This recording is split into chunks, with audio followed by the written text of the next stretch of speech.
rationalization. Bakit po inuna natin yung dapat 'di ba sabay? Bakit binigyan agad natin ng deadline yung consolidation pero yung sa route plan walang deadline? Kung kailan lang mabubuo, kung kailan lang available to mga resource persons sa LGU. Kumbaga at their convenience. And then doon sa mga jeepney operators may deadline. Ngayon, hindi nila na after the deadline, pag hindi nila na dahil hindi sila nakasama sa consolidation, hinuhuli-huli sila. Pakipaliwanag nga, Chairperson Cuadis. Magandang umaga po ulit, Mr. Chairperson. Unang-una po, yung sinasabi pong hinuhuli yung mga hindi pa po consolidated, we're still crafting now the terms of reference para po sa panghuhuli ng mga unconsolidated. Well, it's true that we have the April 30 deadline. Right now, we're still crafting with the LTFRB, and we will be having an interagency meeting po with MMDA, with LTO po, para po ma-polish po namin yung pag-i-enforce po ng batas. So nga hindi pa kayo nanghuli. Hindi Pero pa po, considered as colorum na yung mga hindi nag-consolidate. considered na ho silang colorum in a sense na Exactly. So discriminated na sila. Kasi siyempre, hindi sila consolidated. Hindi sumunod dun sa sistema ninyo. So they're considered as colorum. Tama? tama po, Yun yun eh. Mr. Yun yun eh. Chairperson. Bibigay ka ng deadline sa consolidation, pero dun sa route rationalization, walang deadline. Dapat magkasabay yun kung tutuusin. We recognize that, Mr. Chairperson. That's why we are calibrating now our moves. Kasi in the previous administration, there was a joint setup with the LGU. Ang thrust ko nito is, it is the LGU that knows best kung ano po yung mga rota sa kanilang area. So we rely on their recommendation sa amin. But at the end, Mr. Senator, kami pa rin po ang nagde-decide, except that we rely on the recommendation of the LGU. And That did you is- know na 11% pa lamang ang naaprubahan ng LGU sa pagdating sa route plans? Right? Ang So dito makikita na palpak yung sistema ninyo. ah, Kasi by now, dapat hindi lang 11%. Dapat at least man lang 80 o 90%. So, kailan mabubutong 100%? So, pagputi ng uwak, di po ba? Hindi po, Mr. Chair. Well, it's true na 11% po. About 76% po nag-submit na po sa amin ng kanilang LPTRP or yung route plan nila. Ito po ay aming pinag-aaralan. Ito po yung share naman ho namin sa partnership. In many cases po, binabalik po namin sa kanila because we feel yung sinubmit po nilang route plan is not in consonance with the concept of a route rationalization sa kanilang area po. So, natatagalan po in a sense because nagbabalikan po kami every time they submit one. We check it. Pag okay naman po, we approve of it. Pag hindi po okay, binabalik namin sa Yun nga LGU. po sir eh. Bakit kasi kayo umaasa palagi sa LGU? Dapat ang mas nakakaalam diyan yung mga jeepney operators, yung mga jeepney mismo because they're flying that route for so many years now. Mas familiar sila sa mga rota. And then, in coordination with you sa LTFRB, pwede kayo mag-usap-usap, tutulungan nila kayo para sabihin ko ano yung mga rota na malakas, yung rota na hindi, rota na bagay na ibigay kanino, kung sino-sino. Hindi yung palagi kayo umaasa sa LGU. Hindi talaga maganda, sir. Before this PUB modernization, marami na ako tatanggap na reklamo, maging sa tricycle, na kung saan yung LGU pinapaboran yung gusto ng paboran. Kung minsan ginagawang negosyo ng mga taga-LGU, yung mga rota. Diba? Silang mag-o-open ng mga prangkisa para, of course, sa pagkikipagsabuatan, hindi naman po ikaw, pagkikipagsabuatan sa ilan sa inyong tiwali dyan sa LTFRB. Hindi dapat palagi umasa sa LGU. So ngayon, sir, direct to the point. Pwede bang yung binibigay nyong deadline, tablahin muna natin, is that possible? Or makiusap kayo sa Malacanang, o at least man lang extend? Kasi nagbigay ka na April 29, di ba? Was that April 29? April 30? May deadline ka April 30. So ngayon, yung mga hindi na pag-consolidate, they're considered as colorum. Samantalang sa route rationalization, walang deadline. 11% pa nga lang na mga taga-LGU ang nag-comply. So, baka pwedeng alisin mo na yung deadline na yan o extend, talk to Malacanang, and then ipaliwanag sa kanila kung bakit. Mr. Chair, may I answer some of your points? Unang-una po yung sinasabi niyo bakit po namin iniaasa sa LGU and that we should be coordinating with the transport groups. In the LGU consultation po ng Sangguniang Bayan nila, there is a committee hearing where the transport groups are gathered, and in that committee hearing po, yun pong napag-usapan, yun po ang binibigay naman po at pinapasa ng Sanggunian at binibigay po sa LTFRB.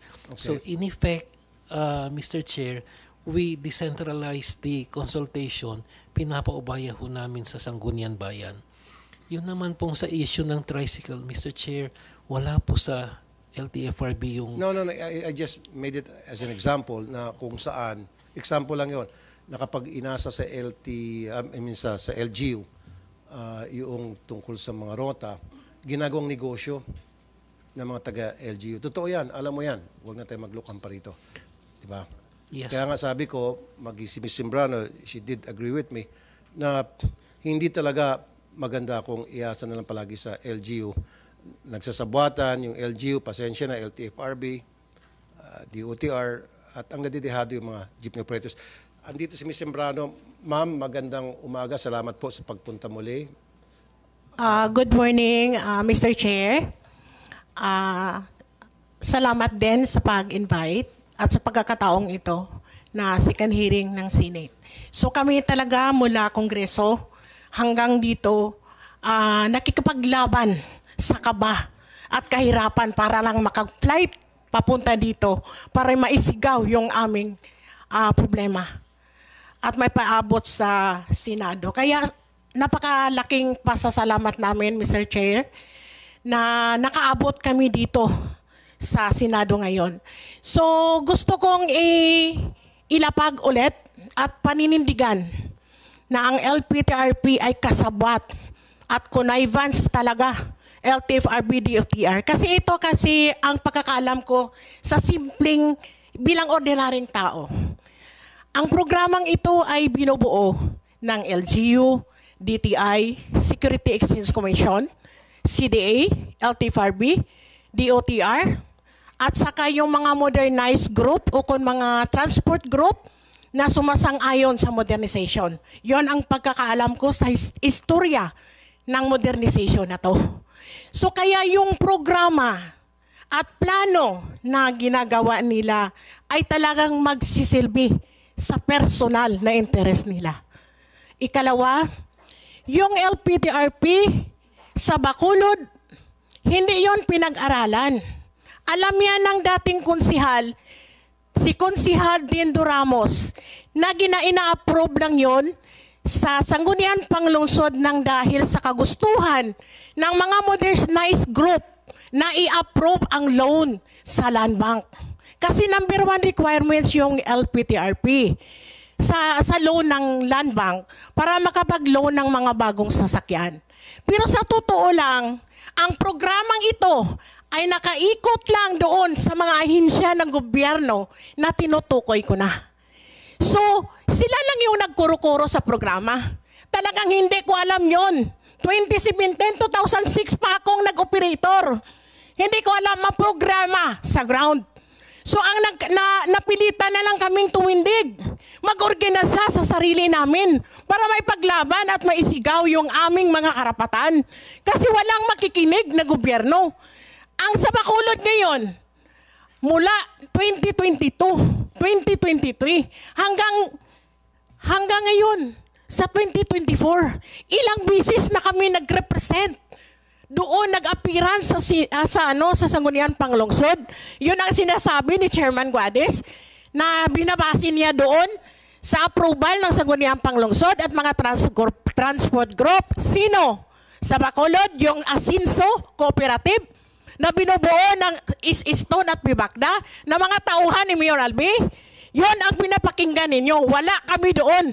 Hindi kami pinatawag doon sa public hearing at never na nangyari ang public hearing sa LPTRP. Kasabay na dyan lahat. pati sa mga province na gusto ninyong magsasagawa ng LPTRP. Ngayon, para sa amin, ano ba ang kabuluhan sa modernization na to? Na hindi naman kaming operator ang nakabenepisyo dito. Ngayon, ang problema ngayon ay para sa akin bilang simpleng operator at leader ng transport group ng Kinetco, ang sa pagtingin ko, ang modernization na to ay isang scam. Ang programa at plano binubuo lang doon sa ahensyang binabanggit ko. Nakakaawa ang pondo ng gobyerno. Naka-take out na ang loan sa Land Bank at Development Bank of the Philippines. Bayad na ng gobyerno ng pira ng gobyerno doon. Tapos kompleto na yung kickback ninyo. Sino ang mag-shoulder sa bayaran sa bangko? Yung mga korporasyon like ng Churet at saka Cebu Peoples. Sila ang mag-shoulder sa babayaran doon sa bangko. At walang assurance yung nagpa-consolidate na talagang after 7, 8 to 10 years, extended na magbabayad sa utang, ay mabubuhay pa yung pamilya nila. Makakakapakain pa kasi ito ang nangyari. Ang programa ito ay nakaikot lang sa pagbabayad ng utang sa mga modernized minibus. Hindi yun nakaangkla kung paano ang ating mga operators at drivers na matulungan para umunlad ang kabuhayan namin. Ngayon, nagkalitsi-litsi ang kabuhayan namin. Walang tumutulong kung hindi kami magrarally, hindi kami magsisigaw. Hindi kami pakikinggan kahit sa LGU. Ang LGU talaga, ang interes nila lang ang tinitingnan. Wala na yun, hindi na yan tumitingin sa interes namin. So sino pang kumakampi? Siguro isang Senator Raffy Tulfo na ang inaasahan namin na kaya nandito kami kasi gusto namin matuldukan itong PUV monetization program na to na para lang talaga sa 1% na sumasama sa modernization program.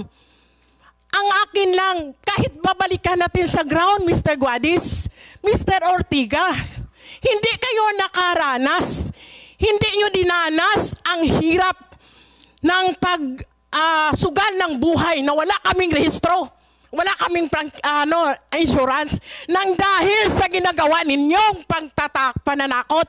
Ang mali pa nito ngayon, Senator Tulfo, may lumalabas na Board Resolution 053. Noong April 30 pa pala, naaprubahan, permado ni Chairman Guadis, nag-aalaw ng 2,500 routes na may maliit na number of authorized units na pwedeng makapag-operate. Bakit tinatago ninyo? Ano ba to? Akabaliwan? Sinasabi nyo wala ng extension. Consistent kayo nagsasabi sa Kongreso, kahit dito sa Senado, na hanggang April 30 lang. Pero yung nakatagong board resolution, continuous ang consolidation out of 10 to 15 yung pwede tanggapin ng LTFRB para sa consolidation. Patago pala ang board resolution na to para patuloy na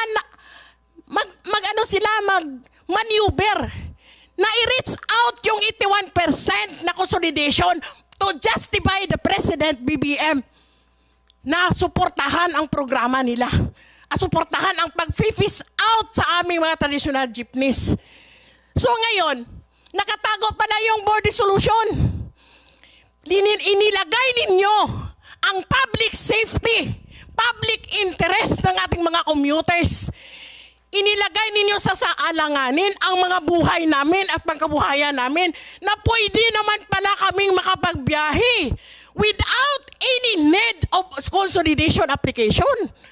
Napaka-traitor talaga ninyo.